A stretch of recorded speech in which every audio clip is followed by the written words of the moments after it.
इस क्लास में इतने लोग बैठे थे, छोटी छोटी बातें मैंने पूछी, हार्कोर्ट बटलर के बारे में पूछा, 3-3 साल से एग्रीकल्चर यूनिवर्सिटी में बैठे, कुछ नहीं पता इनको। इनको कौन जॉब देगा? इनको कौन जॉब देगा बताओ? ये 3 साल से उस कैंपस में रह रहे हैं, इनको पता ही नहीं। इनको कर्पूरी ठाकुर के बारे में पता नहीं, इतना बड़ा बड़ा हॉस्टल के बाहर लिखा कर्पूरी ठाकुर छात्रावास, इन्होंने पता ही नहीं किया। ये गोल्ड फ्लेग छोटी लिए टहल रहे कि अबे साले ये डिस्कस कर रहे हैं कि यार वो जो है कैटरीना कैफ की यार विक्की कौशलवा से शादी हो गई। ये अपने आप को विक्की कौशल से ज्यादा स्मार्ट मान रहे हैं। दुख कौन जताता है? जो किसी से अपने आप को किसी से अच्छा समझे। एक भाई साहब से फोन करके कह रहे यार कैटरीना कैफ की शादी विक्की कौशल से हो गई। तो क्या होने दो, तुम्हारी तय हुई थी क्या? नहीं नहीं यार, तुमको क्या दिक्कत है? नहीं नहीं वो नहीं, तो तुमको प्रॉब्लम क्या है? ये देश कैटरीना कैफ की शादी के लिए परेशान है।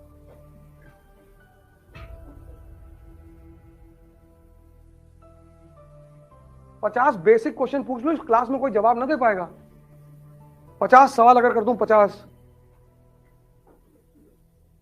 एम्प्लॉयमेंट मांगने चले, भैया हमको नौकरी दे। क्या करोगे नौकरी में? इस देश का 80% युवा रील बना रहा है, ओवरब्रिज पे ऐसे खड़ा है, तो फॉर्च्यूनर चल रही है एक्सप्रेसवे पे, उस पे वो रील बना रहा है, गाना गा रहा है, जहां देखो वहां सेल्फी खींच रहा है। कहीं भी कुत्ता देख लिया, कुत्ते के साथ खींच लिया, कहीं पेड़ देख लिया, पेड़ के साथ खींच। उसको पता ही नहीं करना क्या है। YouTube में तुम देखो कुछ वीडियोस ऐसी पड़ी है जिसमें 10-10 करोड़ व्यू है। सेक्स कब नहीं करना चाहिए देखे जा रहे हैं। अच्छा, कितना व्यू है?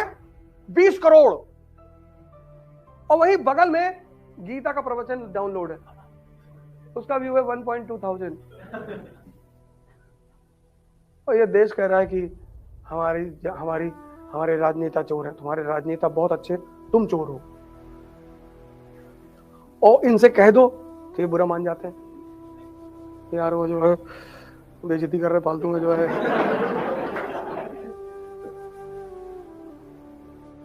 यूनिवर्सिटी गेट पे एक लड़का खड़ा हुआ था, है नहीं बना रहा था। हमने कहता रहा, देखा हमको, समझ तो गया, तो हम बुलाए तो ऐसे धीरे से छोड़ दिया।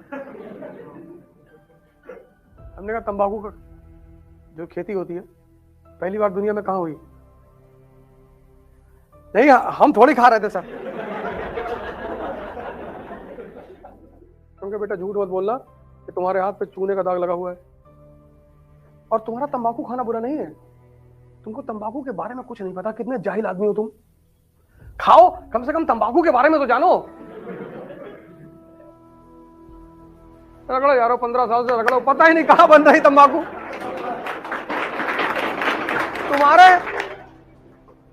तुम्हारे तंबाकू खाने से क्या फायदा? हाँ? अरे पक्का स्टूडेंट, तुम कैसी बातें कर रहे हो? और ऐसा ऐसा बहाना देते कहते तंबाकू खाने से जो है कंसंट्रेशन बढ़ता है। तो रिक्शा वाले को कौन सी गीता याद है? तुम तर्क तो कम से कम अच्छा दो यार। तुम जो करना है करो, तुम्हारा तर्क तो बढ़िया होना चाहिए। तुम्हारे हिसाब से अगर खैनी खाने से कंसंट्रेशन बढ़ता है तो रिक्शा वाले को रामायण पूरी याद होनी चाहिए। नहीं नहीं, वो आप नहीं समझ रहे हैं। नहीं तो समझाओ हमको ना कि कैसे ये तर्क कैसे करोगे। हमसे तो लड़के बोलते हैं, मिलते हैं, आते हैं, सर हम डिप्रेस हो गए। क्यों सर? हमको डिप्रेशन हो गया। क्यों सर? मेरा 2 बार पढ़ते हमको कुछ याद नहीं रहता। अच्छा, क्या पढ़ते हो? अरे वही ज्योग्राफी पढ़ते हैं, याद ही नहीं रहता। मिर्जापुर देखे थे? हाँ।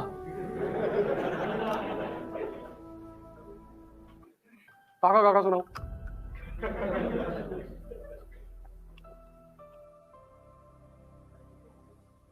सोचो, मिर्जापुर देख के भी लोग ये नहीं समझ पाए कि काका काका याद करना भी जीवन में बहुत जरूरी है।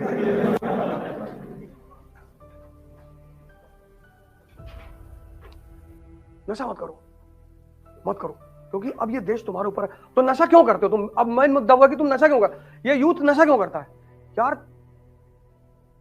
महत्वाकांक्षा मतलब स्ट्रेस। हम सब मिडिल क्लास के लोग हैं। किसी के घर में बहनें होंगी, उनकी शादी करनी होगी, पापा की एक सीमित सैलरी होगी, पापा का 5 साल बाद रिटायरमेंट होगा, घर में पापा के अलावा कोई आय का सोर्स नहीं होगा। ऐसा हो सकता है घरों में हो, तो मानी सी बात है कि तुम्हारा थोड़ा सा दिमाग वहां जाएगा कि यार बड़ी वाली दीदी की शादी नहीं हुई यार। फिर हो सकता है कि मां को कोई बीमारी हो, परिवार में किसी को कोई बीमारी हो, फिर वैसे ही इतना चुनौतीपूर्ण कोरोना का काल चल रहा है, तो जीवन प्रतिदिन, और फिर उस सारी चुनौतियों में तुम बैठ के पढ़ते हो और तुमको हजम करना होता है। ये दो पेट हैं, एक पेट ये है, एक पेट ये है, दोनों पेट है। जैसे यहां हजम होता है ऐसे यहां भी हजम होता है, और दोनों पेट की एक खासियत है, ये जिसको चाहते हैं उसी को हजम करते हैं। तुम्हें अपने इस पेट का हाजमा चेक करना होगा, और ये धीरे धीरे सुधरेगा। अपने विचारों पर नजर रखो, और अगर तुम खुद से कमजोर हो तो हर आदमी तुम्हें डरा के मार डालेगा।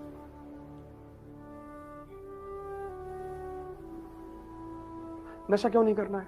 अब एवरीडे स्ट्रेस, हर दिन स्ट्रेस, पढ़ना है, परिवार, नौकरी, पैसा, बच्चों की शादी, भाई फला, बहुत सारी चुनौतियां, एवरीडे स्ट्रेस। अब यार अगर तुम उस स्ट्रेस को रिलीज नहीं करोगे ना, तो तुम महीने भर पागल होगे। तो सबसे आसान तरीका है नशा।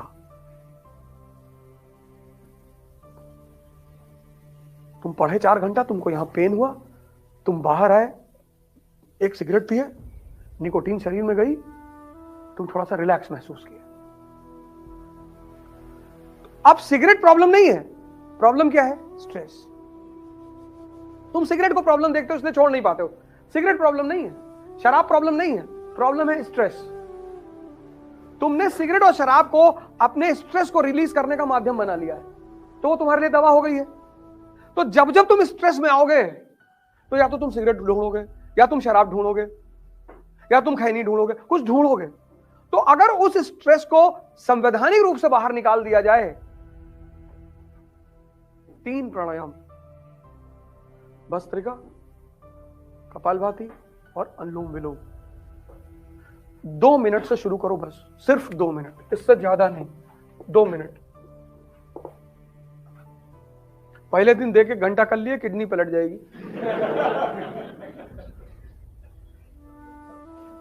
2 मिनट ईच, टोटल 6 मिनट हुआ।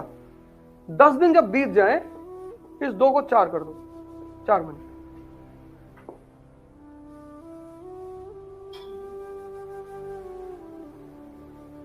और मैक्सिमम इन तीनों को 1 घंटे तक पहुंचा दो, मतलब तीनों मिला के 1 घंटा, हाँ 20-20 मिनट बस।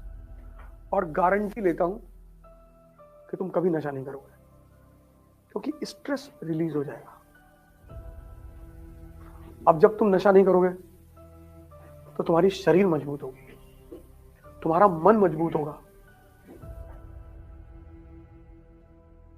तुम सारी लड़ाई लड़ोगे किसके बल पे? इसके बल पे ना। और तुम्हारा ये दोनों कमजोर है। तुम अपने से हारते हो, अपने से, तुम बाहर से नहीं हारते। और तुम्हारा मन तुमको एक बहुत अच्छी बात कह देता है, कल। तुम देखो जितने भी जरूरी काम है उनको ये कल पे टाल देगा। कल, कल बढ़िया धूप निकलेगी तब पढ़ेंगे।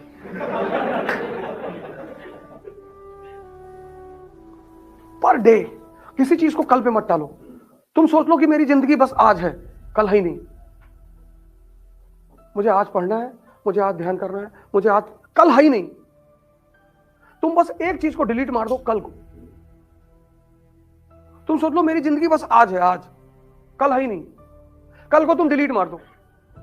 इसलिए जितने अच्छे काम है मैं आज करूंगा, और जितने गैर जरूरी काम है वो मैं कल करूंगा।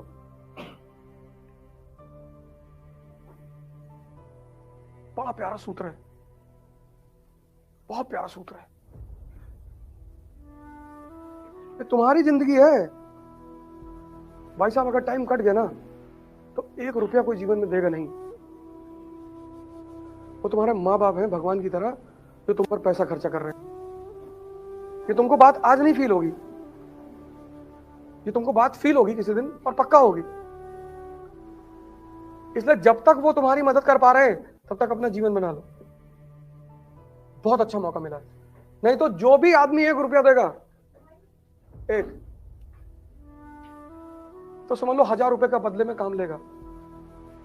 तभी मैंने तुमसे कहा कि पढ़ाई वढ़ाई तो छोड़ो यार, पहले तुम सारे लोग अपने व्यक्तित्व पर काम करो, अपने मन पर काम करो, अपने शरीर पर काम करो, अपने आप को ताकतवर बनाओ कि अगर भगवान जमीन पर आकर तुमसे कह दे कि तुम्हारा सिलेक्शन नहीं होगा, निकाल कर उड़ा दो, काहे नहीं होगा।